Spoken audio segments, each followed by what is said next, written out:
All right, last week we got a rare glimpse into the mind of President Trump's son-in-law, Jared Kushner, who has been assigned to solve the Middle East conflict once and for all. Now, one of his private discussions was leaked regarding the conflict, and many were left feeling hopeless about the future. Well, joining us now in the studio to discuss the meaning of Kushner's words and the effect that they're having is Dr. Martin Sherman, the founder and executive director of the Israel Institute for Strategic Studies. Well, thank you so much for joining us. Thank you for having me. All right, so Kushner was caught saying nothing's really been done in 40 to 50 years. The challenges are too emotionally charged. We need to drop the history and focus on the now. Now, how do you interpret these types of comments? Well, I think when he said there may be no solution to the conflict, he hit the nail on the head, because I hope that this is the dawning of a realization of policymakers of the realities in the conflict. Better late than never. In fact, Ben Gurion 100 years ago said almost exactly the same thing. He said, everybody sees difficulty in the question of the relations between Arabs and Jews, but not everybody sees that there's no solution to this question. No solution. There is a gulf and nothing can bridge it. That was Ben Gurion 100 years ago. Right. So it almost echoes precisely what Kushner said in his recent leaked. But some are still arguing that Kushner's ignorance or flat dismissal of the nuances in the conflict is in of itself an issue, and also the fact that he doesn't have foreign policy experience. Is he qualified for this position, in your opinion? Well, the question is, have his predecessors been qualified?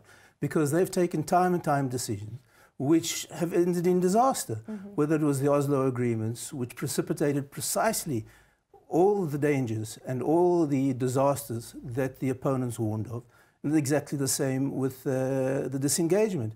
The so-called experts promoted it, and the opponents warned of what would happen, and they were right. In fact, I don't think there's been a single danger which the opponents warned of that hasn't materialized, and a single promise which the proponents promised that materialized. So at some stage... What do you think Kushner's next move is going to be then in regards to this conflict?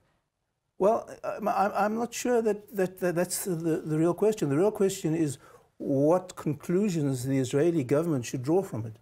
And I believe, to translate Kushner, is that there's going to be no consensual resolution, only a coercive one. And I think we have to realize that it doesn't really matter what the Jews do, because that's not the root of Arab enmity.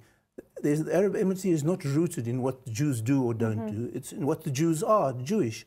And therefore, I think we have to base our policy on eradicating any thought of further concessions and strong deterrence. So I have a question, because you just mentioned, eradicating concessions and things and creating strong deterrence. So what might that look like? And a good example of that is actually the Taylor Force Act, which we were just speaking of. And would the passage of such an act complicate or make Jared Kushner's job easier? Well, the question is whether we back down. There's obviously going to be a lot of protest to it. But if Israel stands firm and supports it and doesn't give in as it gave in the Temple Mount, I think it will have a positive effect. I think the Arabs must realize that this is the end of Israeli concessions. I don't know how much time we have, but basically there are two configurations of conflictual situations.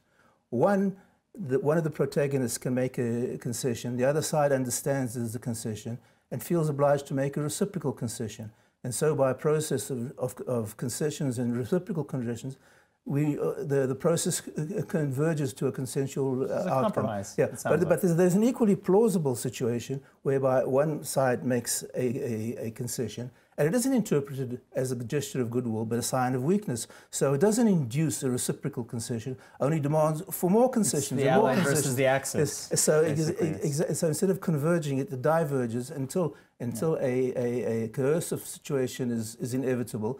And then the side that made the concessions finds itself in a much weaker position than it was before it started this ill-advised process of concessions. Thank you so much for joining us, Dr. Martin Sherman. Thank you for having me.